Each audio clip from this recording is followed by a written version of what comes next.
Well, good morning, everybody, or good afternoon or good evening, depending on where you are in the world. It's definitely good morning here. It's a cold and rainy morning in Liverpool, but I've just said to the wonderful guys here, this lovely yellow is making me feel very happy and sunshiny.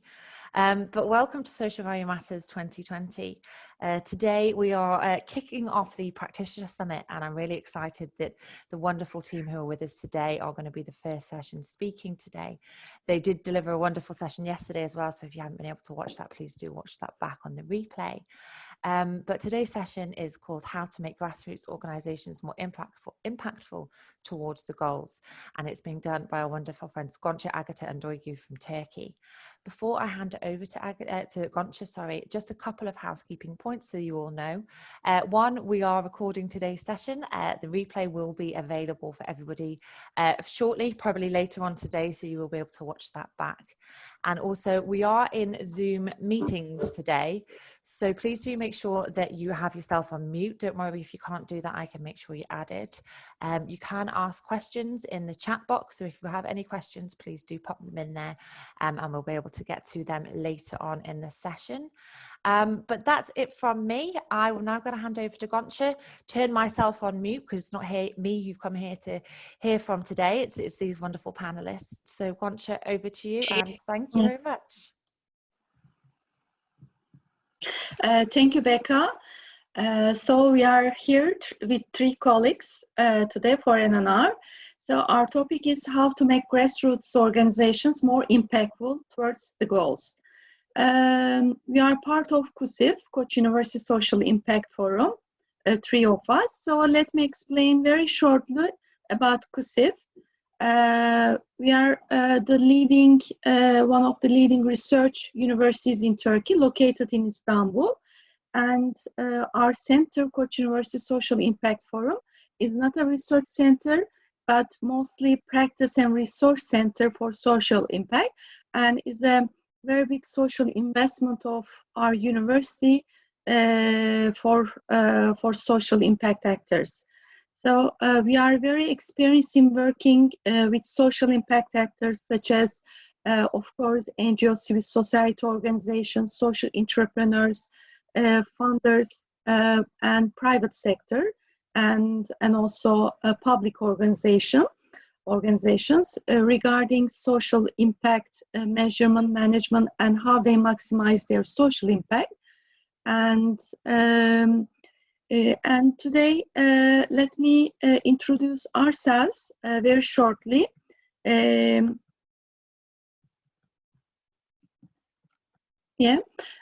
name is Gonca, and I am the Managing Director of Koç University Social Impact Forum, CUSIF.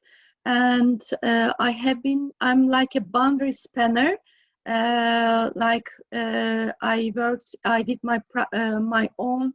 I used to be an entrepreneur, and then I worked with the public authorities, one of the main municipality of Turkey. And then I worked with civil society organizations, support grassroots organizations, and also on the side, I had experience as well with business representative organizations.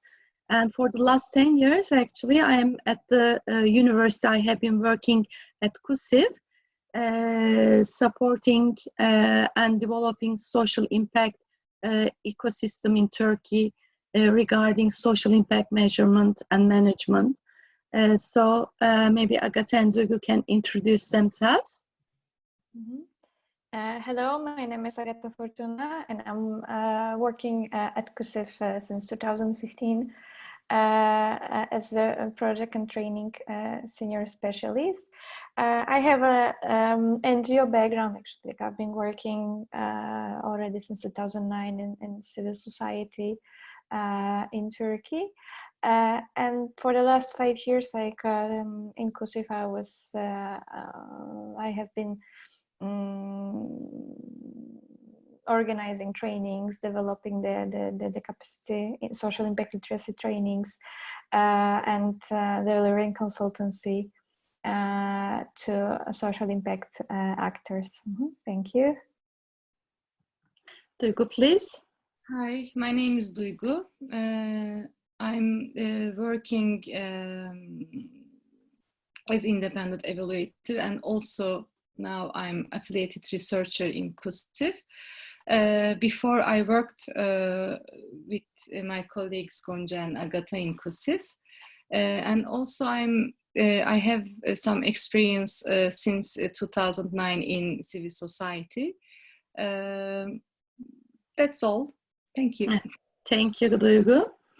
Now I will start with a brief explanation of background information. I will set the ground and then I will leave the presentation to Agata and Duygu. In Turkey, we have many small grassroots organizations.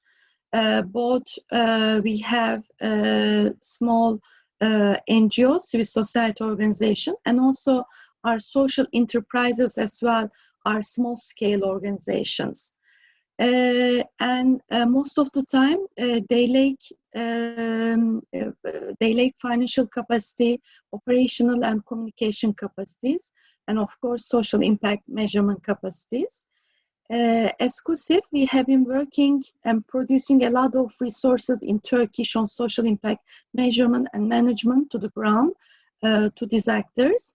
And we have been working as experts, consultants, and trainers to bigger organizations and to bigger programs.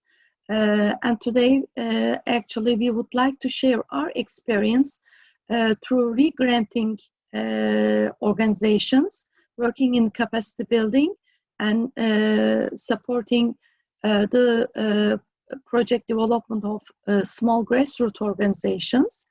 We have been part of these programs as experts and consultants, and we saw how they could be valuable in regarding developing social impact literacy of the small grassroots organizations.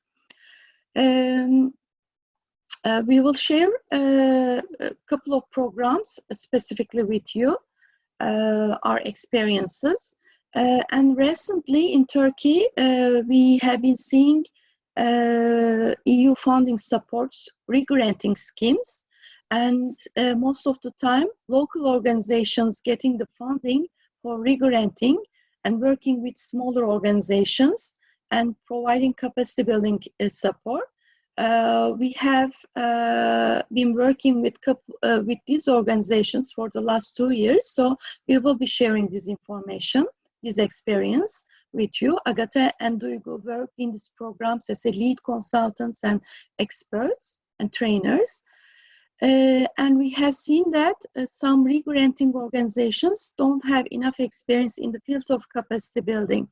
And in this regard, it's we give a lot of value to support them in developing their theory of change, to set specific goals on capacity building and define their outcomes they want to achieve.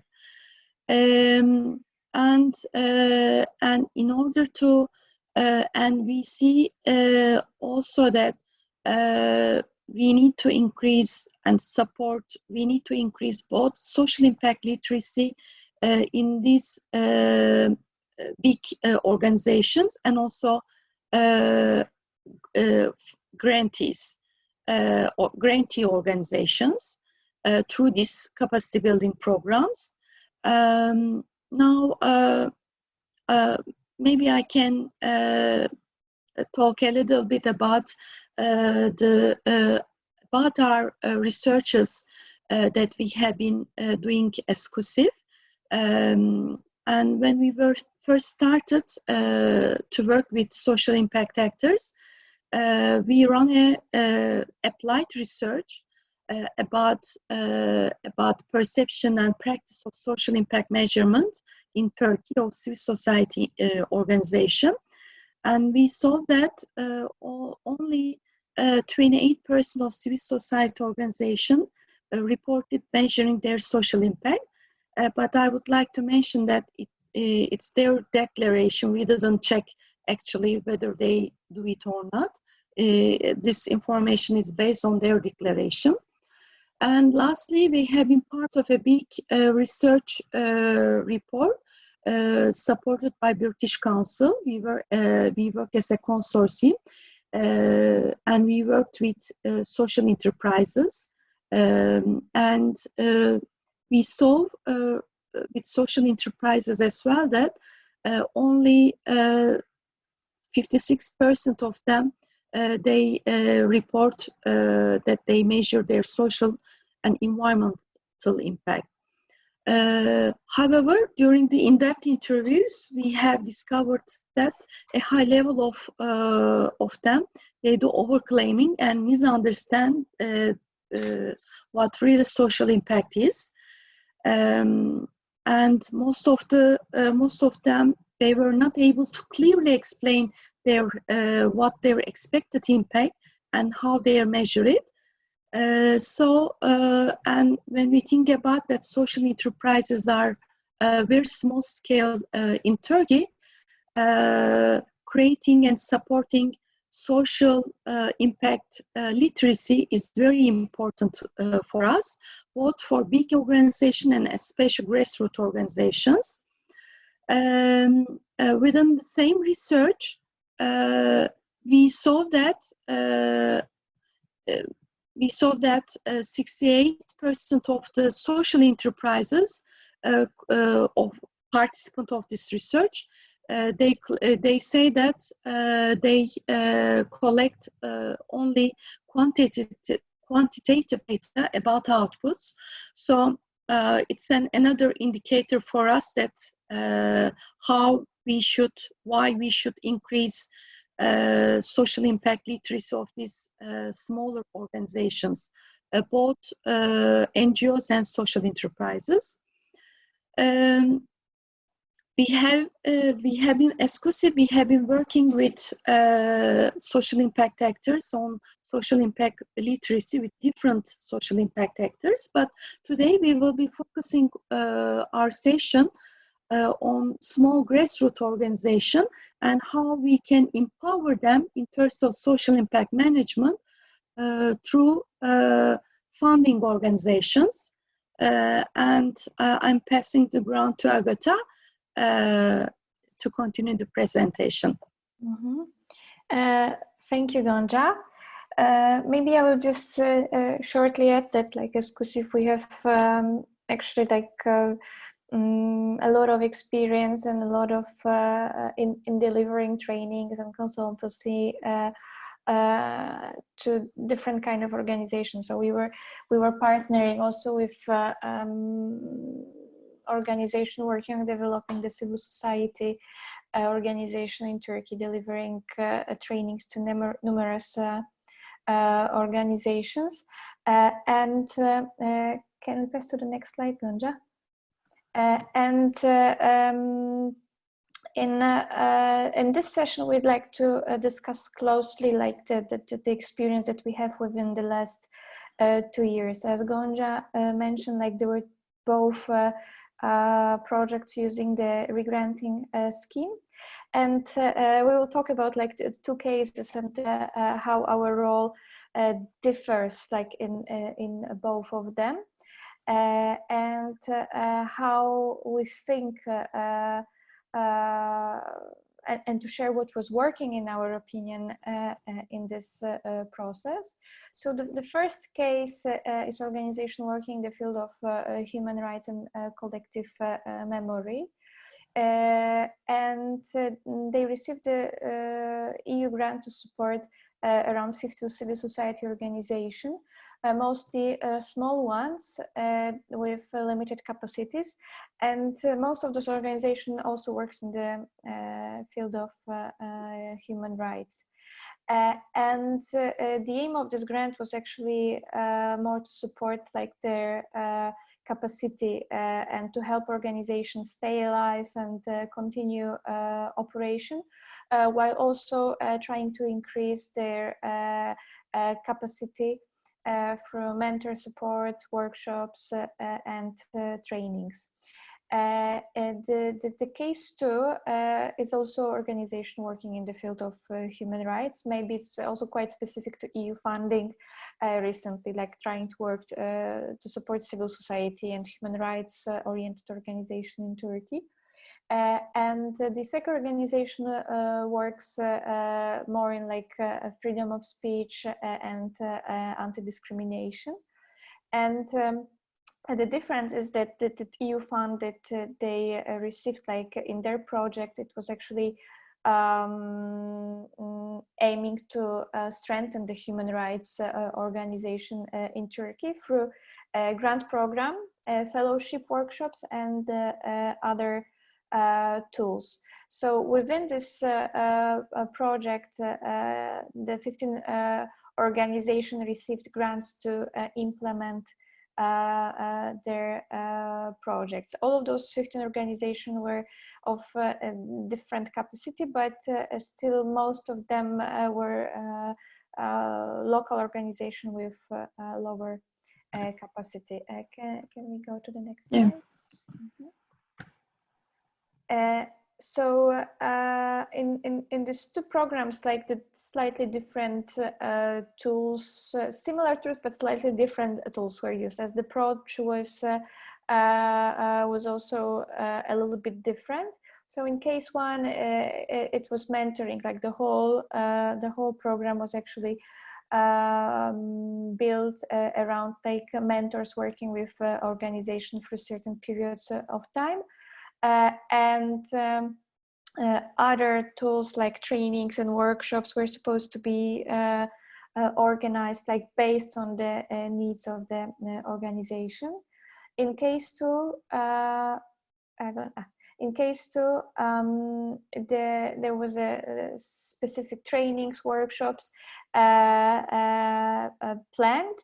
And like the biggest tool, like the delivering the grant to implement the project, and mentoring was not actually like the part of the project proposal, but since we joined the project as social impact measurement management experts, and the social impact management capacity building was actually added to the grant program on the way. Mentoring actually like somehow organically developed through this process, and actually this is something that was also very important, like this still flexibility, like to shape some of the contents. And with the next slide. So in this two projects, we have different tools. Like in case one, it was task-based. It was more about data collection, developing the capacity assessment tool. So the tool that could be used by mentors and project team to collect the baseline data on the capacity of participating organization in order to further plan and shape the activities. While actually in case two, we were offered the role of consultant and independent evaluator, and as in our understanding, the role of consultant independent evaluator when it comes to social impact management is actually work closely with team to support, to plan, to innovate, and to use the data to also improve the project and the activities in order to create more impact. So we developed like the model in which we worked very closely with the implementation team, and we started from coming together, discussing the program, developing theory of change, developing the outcome map, and actually later on also brainstorming and using the data we collect during the project to improve some of the activities. So as in the case one, I will describe the case one, and then I will hand over to Duygu so that she can give you details of the work we did within the case too. So as it was task-based cooperation, the role of CUSIF was limited, and it did not allow flexibility and adjustments based on the data. So I think like our role was more to deliver a certain part, but I mean, I don't want to criticize openly, but I think just having us like task-based and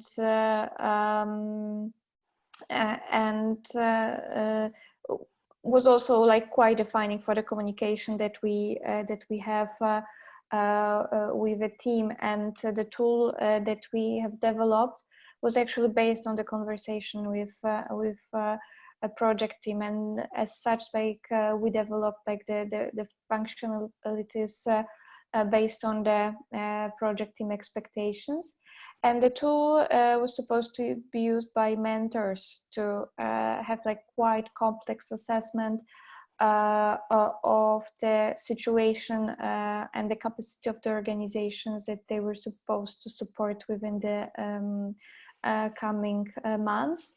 And although like it was not expressed and it was not the expectation of the team, we planned the tool to be also used as an evaluation tool later on, so that the changes that the organization experienced as a result of the activities could be traced later on. So it could be compared what was the baseline capacity and what's the capacity at the end of the intervention. So the second slide.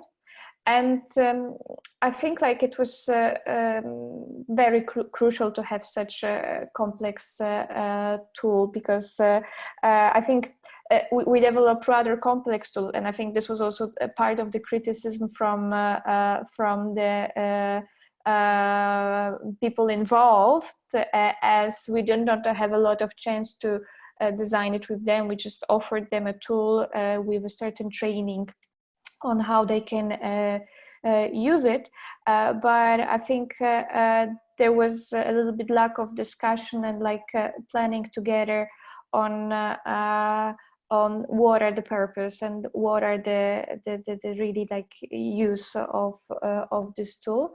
But still, like we think that having such a tool like at the beginning of capacity building project is very important, and it can really support like the planning. And actually, a tool we developed like could be used by mentors, but also the organization could use it on their own. So it could be also like a self assessment tool. And as I said, like it's actually limiting for us, because we don't know exactly how the tool was used, and we don't know what kind of the data was collected within the process. So I think it leaves us a little bit like curious on how it worked and what happened later on. While in the second case that Duygu will tell you more about it, our role was different, and we could have this more comprehensive approach and role. So I will now hand over to Duygu. Thank you, Agatha, for sharing what we did in case one. So I will try to explain what we did in the second project. It was a little bit different. As Agatha mentioned, we worked with them, and we are continue to work with them as independent impact evaluators. So one of the big difference is our approach. We are continuing to work until the end of the project, so it's a long-term approach that we are working with civil society organizations. There we are. It's a process, and this is gradual and it takes time. So the organizations, the granted organizations there also are supported with different tools at different stages, and starting from increasing the awareness and skills towards the practices and using the skills. So we begin to increase their awareness at the beginning, and I will explain in details later. And we try to develop their skills on social impact management. At the beginning of grant program, the grantee organizations received an introductory training on social impact management. So they are encouraged in these trainings to develop their theory of change of their funded project. They had chance to see the place of the grant program they were part of, and in the theory of change of grant making organizations. So they can match the theory of change of their own project with the theory of change of the grant making organization and the whole project. And they were also empowered to create and revise their data collection plan and apply it to their project. So how we did this, we, in the first training program, 2 days training, actually it was 2 days training, and it was face-to-face training in the old days before Corona period. So there they increase their awareness, but we observed that it was not enough to apply the knowledge. So after the first training, we organized meetings for each grantee organization to finalize their project's theory of change. And then we decided to do a second training, and it was organized online, and it took 15 hours spread over 6 days. And this training focused on practical skills and using tools and allowing the organizations to develop the social impact data collection plan. And all the participating organizations developed outcome map and data collection plans. So we tried to develop their capacity on social impact management in practice also. So what we did, we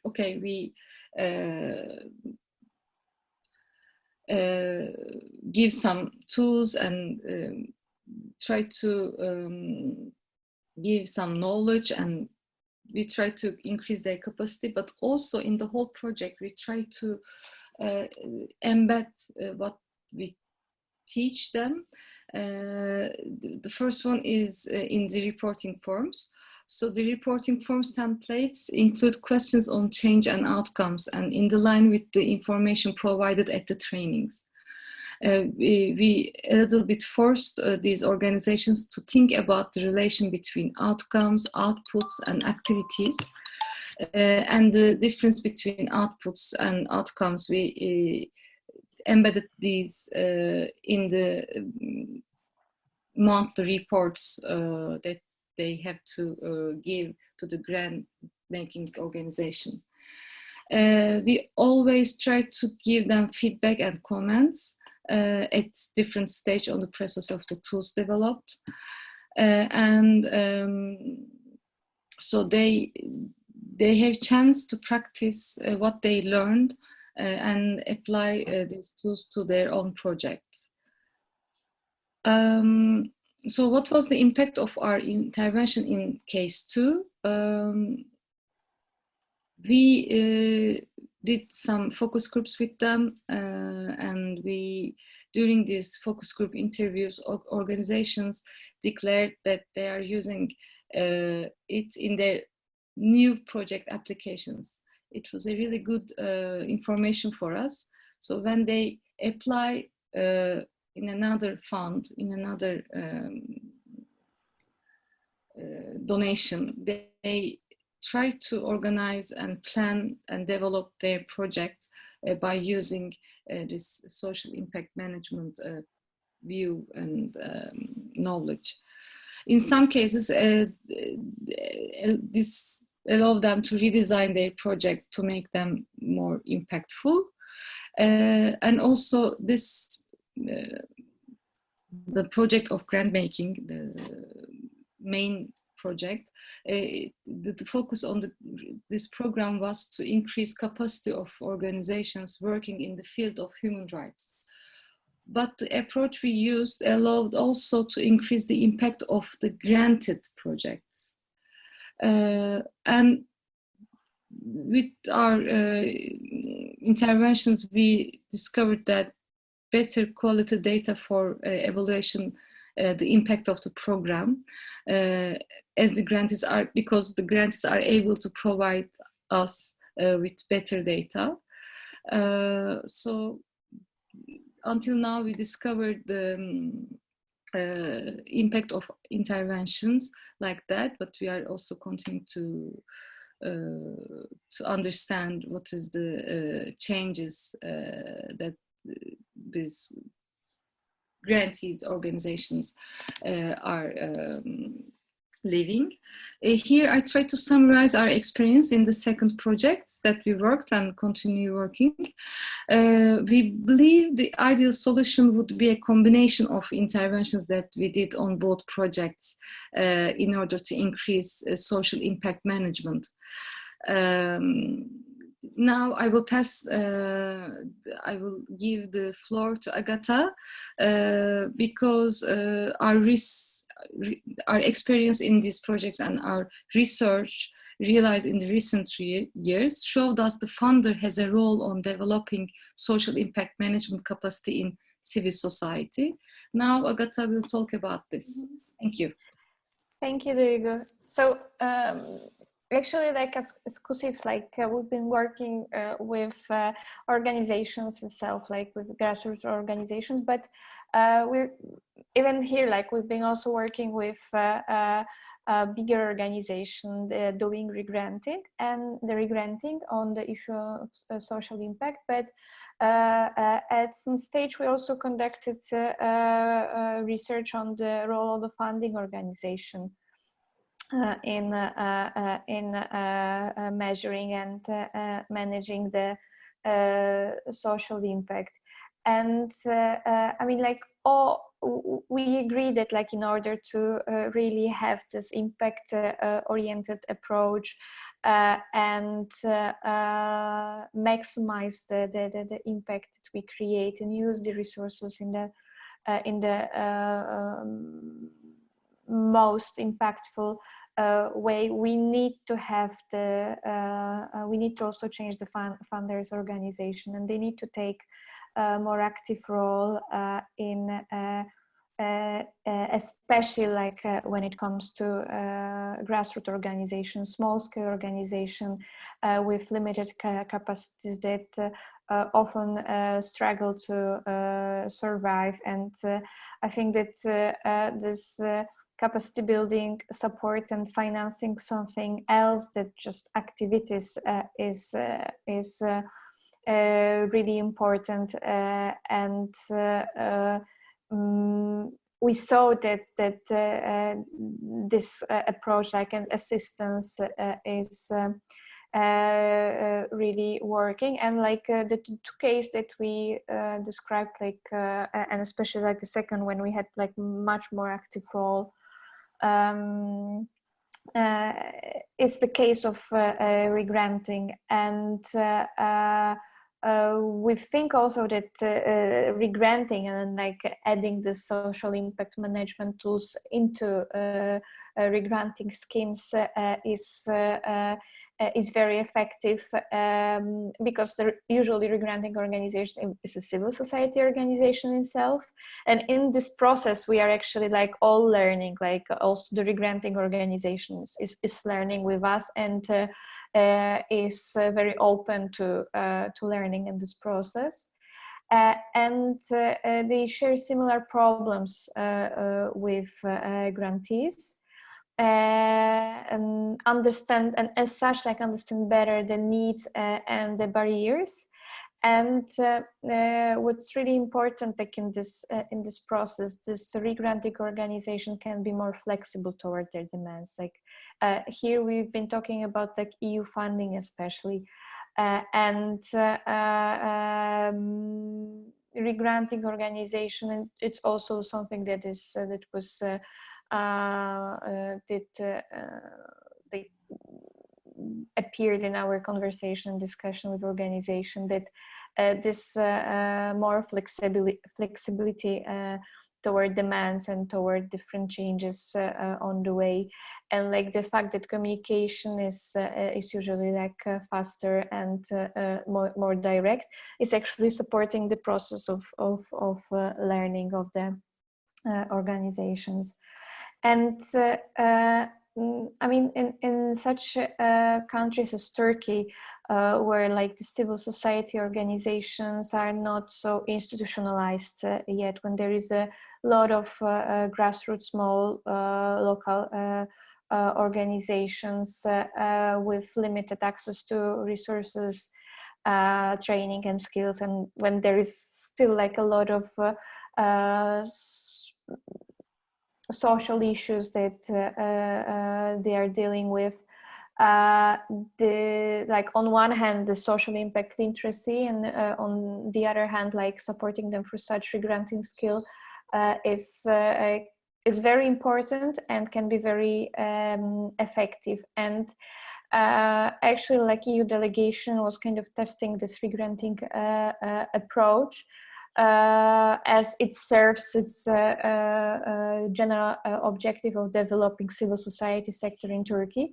But I think, and this is important point that we want to make at the end, like the social impact management and like building capacity on social impact management of this grassroots organization is not like the integral part of this approach. Like in the second case, it was I think the coincidence of CUSIF and our experience, like in our commitment, like in this field, that kind of and openness of the regranting organization for changes and adding this social impact literacy, that actually resulted in very positive changes. But we definitely think that the social impact management literacy of grantee organization should be more prioritized, and it should be the integral part of such regranting schemes as well. So this is actually like the experience that we have, and like the and what we wanted to share with you today. But we are also looking forward like to hear from you, like on your experience, on your comments on the topic as well. Gonca, do you yeah, want maybe I can add, I forgot to tell it at the beginning. As we have all talked about social impact, capacity building, and social impact literacy, when we first started as CUSIF, to develop the capacity building capacity of social impact actors in Turkey, first the big organizations actually approached us, big NGOs, to work with us. And while developing new tools, resources in Turkish, and doing advocacy on social impact measurement and management, why it's needed in Turkey, we always made attention not to exclude grassroots organizations and be inclusive while doing our advocacy on social impact and developing the capacity. We didn't want that social impact measurement and management become only part of big organizations who have already funding and working in big scales. But we say that whether you are a grassroots organization or a big organization, you have to do it. And all the resources, tools that we have produced, we say that everybody can apply, whether you are a grassroots or a big organization. So I think it's very important, this approach, when you are developing tools, you have to be inclusive and not exclude grassroots organizations, not put a burden on them, but be social impact measurement and management within their capacity as a core of their activities. This is actually a real what success is making this approach integral part, and now seeing them, they are able to apply. It's not, we don't have a magic stick.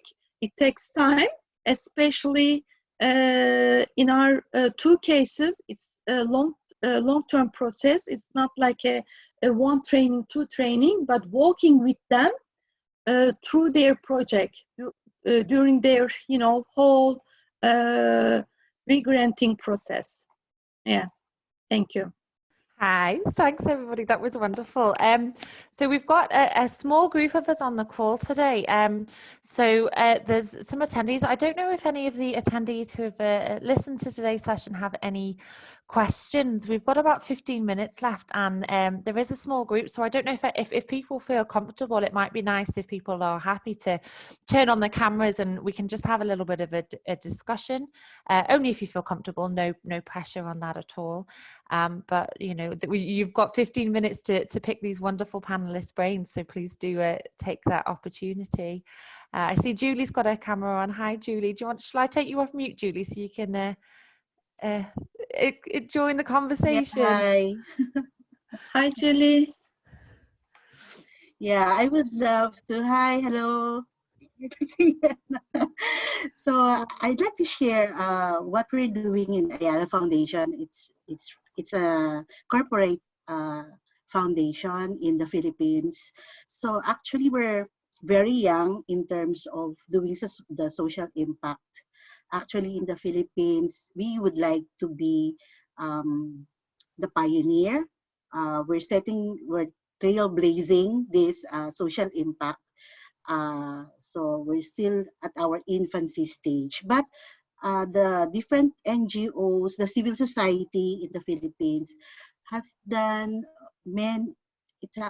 we're a group already where there's a network for corporate foundations, there's a network for pure foundations. So we have a lot of networks already, but I don't really think that these networks and these associations of different foundations are doing specifically the SROI, but we have different ways of already doing the social, the different measurements like that. So I just would like to share that we also do capacity building inside the Ayala Foundation. So we have a small unit in the foundation that's in charge of measuring, but the measurement we do right now is towards the end or after the project is implemented already. So that's where we already call it SROI comes in after the project. So I really find it ako personally, I find it hard really to how parang it's because I'm also learning the tricks of the SROI. So I'm really glad that hearing your experiences, like you have these cases already. So I'm really just glad that in every step of those ways, especially the case 2, you have already integrated the different steps. Like you have your tools for data baselining, you have your tools when you're gathering data, and then so parang I would like to be inspired by those learnings. And so I have one question though. Did you already come to a point where you really measured, you put value, you put monetary value at the end of those cases, like especially for case 2, if you already have that? Who would like to answer? Gonca, do you go? Go on, Agatha. Okay. And thank you very much for Yes. me. It was really good to hear from Philippines, what's happening there. But you can answer if you want, Agatha. So actually, like in this case too, when we are working as an independent evaluator, like we are collecting the data, like since the beginning, like we've been a consulting organization, like we kind of added and coordinated this social impact literacy module to the whole project. But we've been collecting the data on it. Actually, like we did not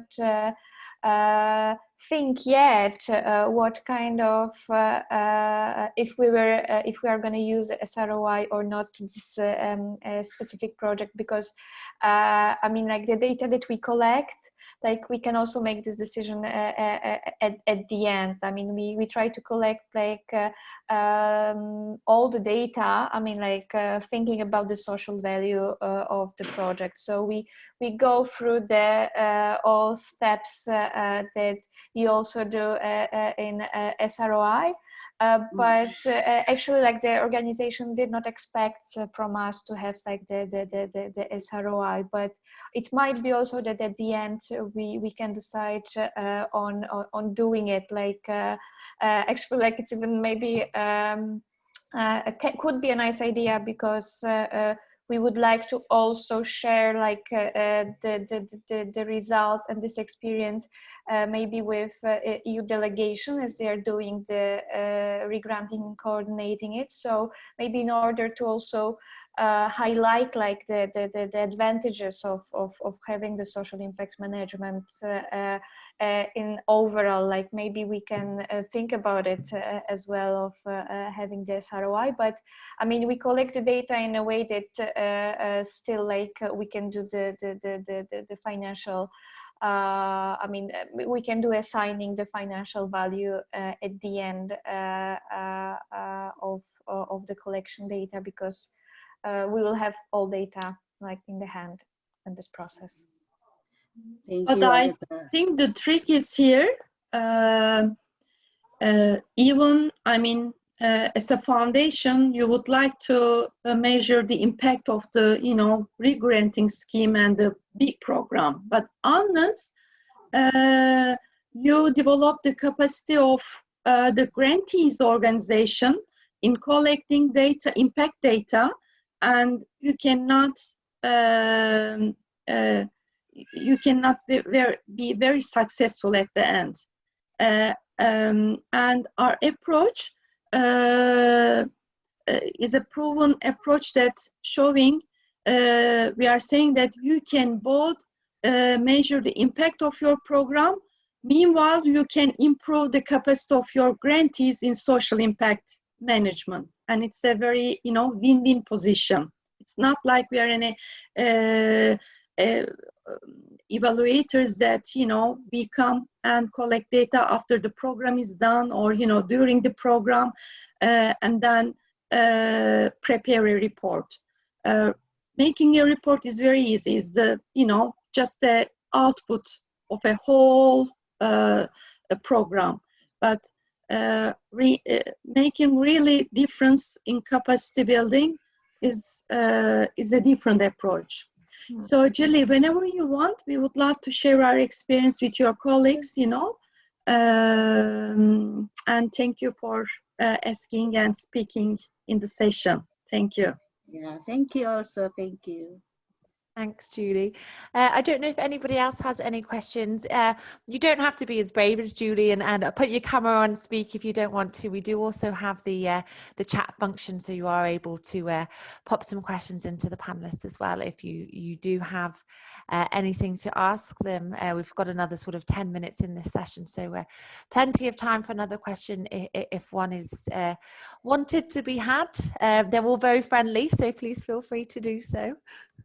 I think you may have covered everything, guys. I think that's what it is. I think you did such a fantastic presentation. Thank you, Becca. Okay, and, well, sorry, Becca. Maybe I can add a last word. Most of the impact measurement and management frameworks, different tools are available in English. This of our experience could be useful in countries like us, like in the case of Julie in Philippines. When we first started, I mean, we were so confused, and there were many tools. And at that time, we listed like 36 different frameworks and tools developed based on the needs of different groups. And each of them actually was offering a different advantage to a specific group. And all of them were in different languages and mostly in English, as you know.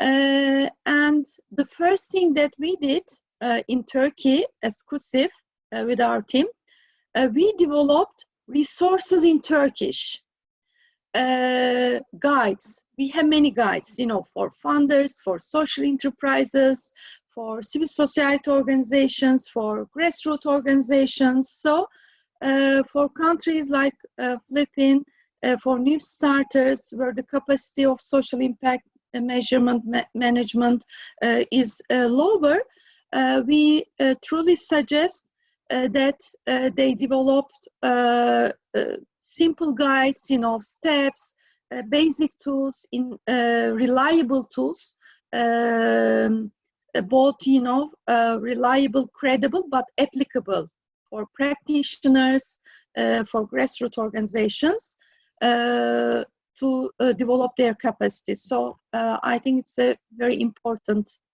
experience that we had in Turkey. Thank you. Actually, they can also translate our guide, like the Maximize the Impact guide that we developed together with Social Value UK, because actually, like also in the work that we shared with you today, like we've been using it very actively, and we already spoke with the team from Taiwan about translating into Chinese, and we had a conversation with some